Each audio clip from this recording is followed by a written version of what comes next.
ન્યુયોર્કના કપાસમાં આપણે જે લેવલની રાહ જોઈ રહ્યા હતા અને મેં જે લેવલ તમને આપ્યું હતું 93 સેન્ટ થશે, એ આજે સવારના ભાગે જે પ્રોજેક્શન આવે એમાં જ થઈ ગયું છે. અને ગઈકાલે જ્યારે વાયદો બંધ થયો ત્યારે 92.69 સેન્ટ સુધી બજાર બંધ આવી હતી અને પછી આજે સવારના જે પ્રોજેક્શન આવે છે એમાં વાયદો 93 સેન્ટ કરતા પ્લસ થઈ ગયો છે. ન્યુયોર્કના કોટન વાયદામાં ગઈકાલના દિવસે ભયંકર તેજી થઈ ગઈ છે. લગભગ વાયદામાં 3 થી 3.5 સેન્ટ જેટલો સુધારો થયો અને એના આધારે હવે આપણને ભારતીય બજારમાં પણ સુધારાની મજબૂત આશા જાગી છે અને એની અસર પહેલા ઘાસડી ઉપર આવશે અને પછી ચોક્કસપણે કપાસ ઉપર પણ આવવાની છે. મિત્રો, એવું તે શું બની ગયું કે અચાનક ન્યુયોર્કની અંદર ખૂબ જ તેજી થઈ ગઈ?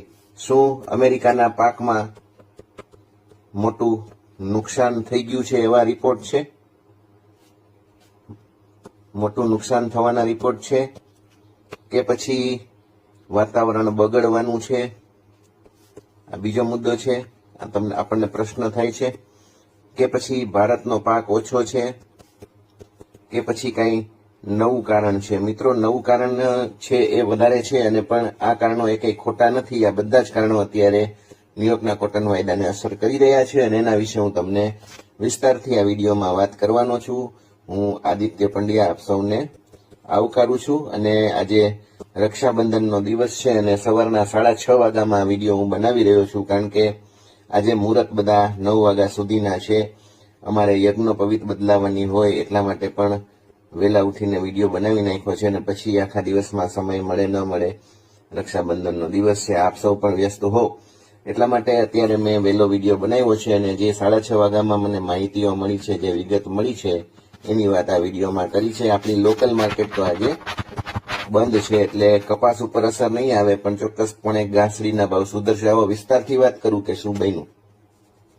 મિત્રો, એ પહેલા તમને ચાર્ટ અવશ્ય બતાવી દઈશ કે બજારમાં અત્યારે શું ચાલી રહ્યું છે. આ ન્યુયોર્ક કોટન વાયદાનો ચાર્ટ છે, તમે ખાસ જોજો, જેની અંદર અહીંયા તમને 93.48 સેન્ટનું લેવલ દેખાય છે અને આ રહ્યું ટોપ, અહીંયા 94.49 રૂપિયા અને અહીંયા આપણે વધવાનું થયું હતું 86.85 થી. આ ઉપરના લેવલ છે ને અહીંયા તમને નીચેના લેવલ દેખાશે.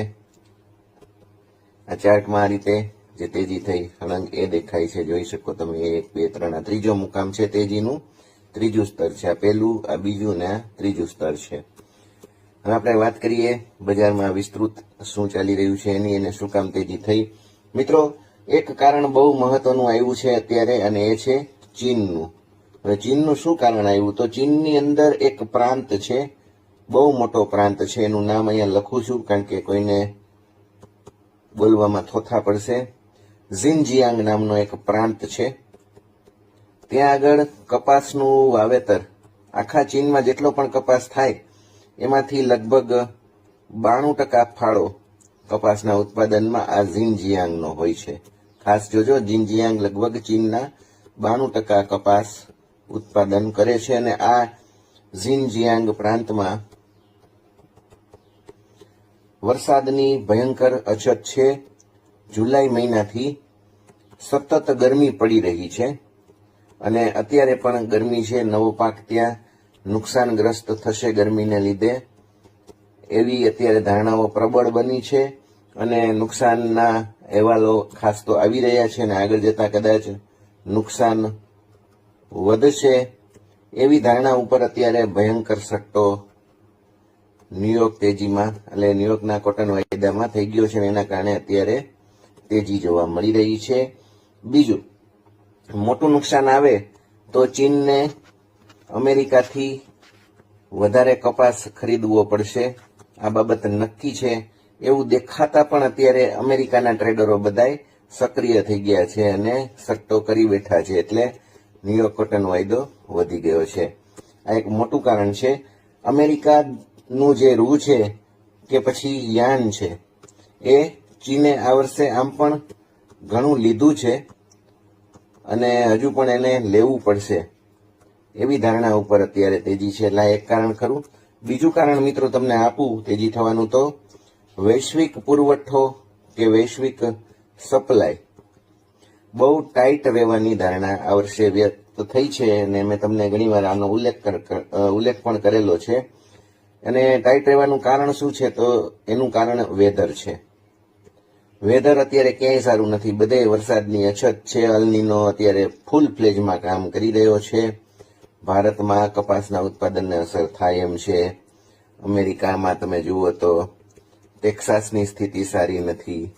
અને હવે ચીનની વાત કરી તો ત્યાં આગળ જે છે ઝિનજિયાંગની સ્થિતિ સારી નથી. એટલે આજે ત્રણેય મોટા કપાસ ઉત્પાદક દેશો છે એની અંદર પરિસ્થિતિ સારી નથી. એટલે અત્યારે સટ્ટો થયો છે. બ્રાઝિલની સ્થિતિ પ્રમાણમાં સારી છે, પણ આ ત્રણ મોટા દેશોની વ્યાપક અસર અત્યારે બજાર ઉપર પડી છે અને એના કારણે ચોક્કસપણે બ્રાઝિલનો ભાવ પણ વધવાની સંભાવના એટલી જ છે. અત્યારે મિત્રો ચાર્ટ પ્રમાણે વાત કરીએ તો હવેનો જે લેવલનો ભાગ આવે છે 93 સેન્ટની ઉપર અત્યારે વાયદો ચાલી રહ્યો છે. લગભગ 93.51નું ટોપ મારા ખ્યાલથી સવારના બની ગયું હતું પ્રોજેક્શનમાં.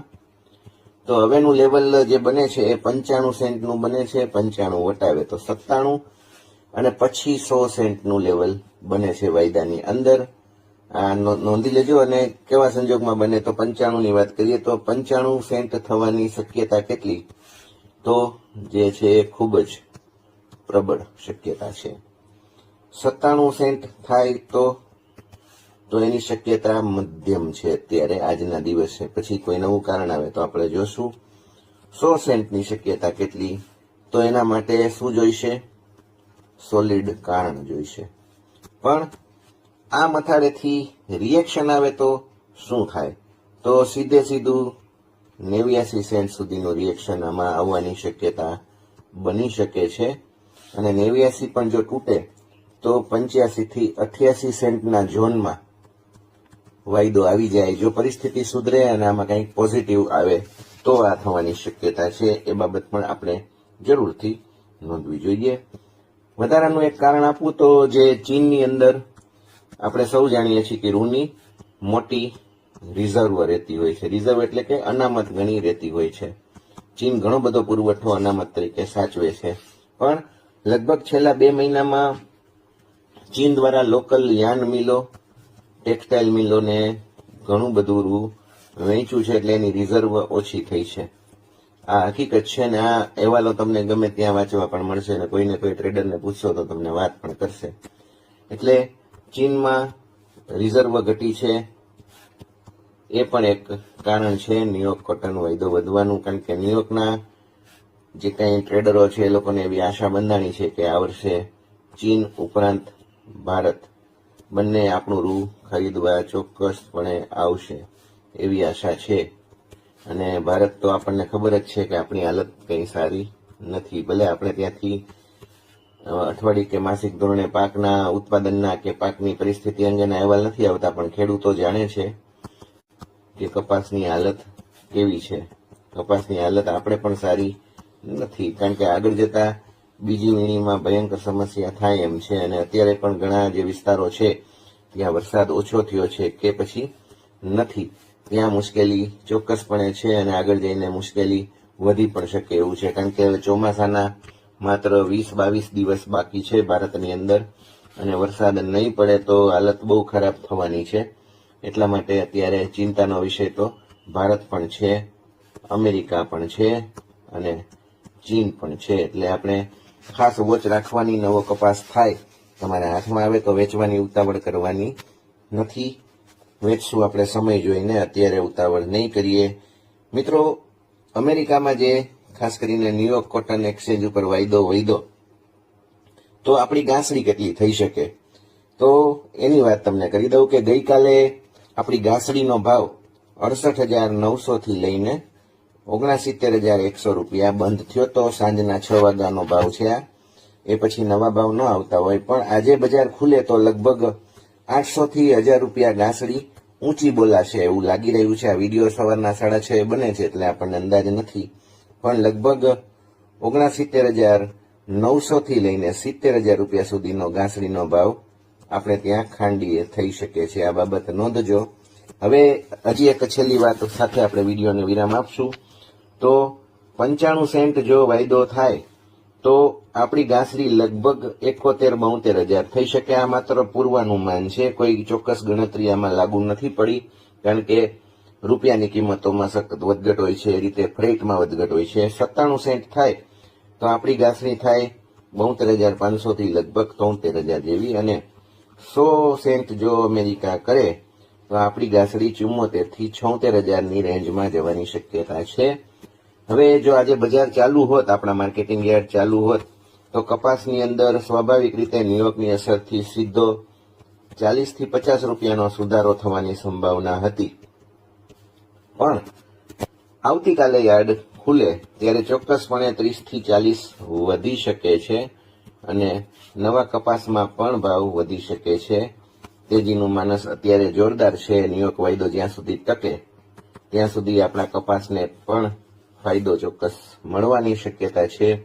મિત્રો, વિડીયો કેવો લાગ્યો જરૂરથી કોમેન્ટ આપજો, અને ખાસ કરીને નવી શું માહિતી જોઈએ છે, તમને કોઈ મોટો પ્રશ્ન થતો હોય તો પૂછી શકો છો કોમેન્ટ દ્વારા. પણ ક્યારે થશે, કયા દિવસે થશે, કેટલો ભાવ થશે, 2,000 થશે, 2,500 થશે, એવા કોઈ પ્રશ્નનો જવાબ મને ન પૂછતા, કારણ કે એ સંજોગ ઉપર આધારિત છે. કારણ કે વૈશ્વિક સ્તરે ખૂબ જ અનિશ્ચિત પરિસ્થિતિ અત્યારે ચાલી રહી છે. તમારા ખેતરમાં કેટલું ઉત્પાદન મળશે એ પણ નથી ખબર પડે એવું, તો પછી ભાવ અંગેનો અંદાજ કેવી રીતે આવી શકે. પણ આપણાથી શક્ય એટલો પ્રયત્ન કરશું કે તમને સારો અને સાચો જવાબ મળી શકે. મિત્રો, આપ સૌને ફરીથી રક્ષાબંધનની શુભેચ્છા એ સાથે વિરમું છું. જય શ્રી કૃષ્ણ.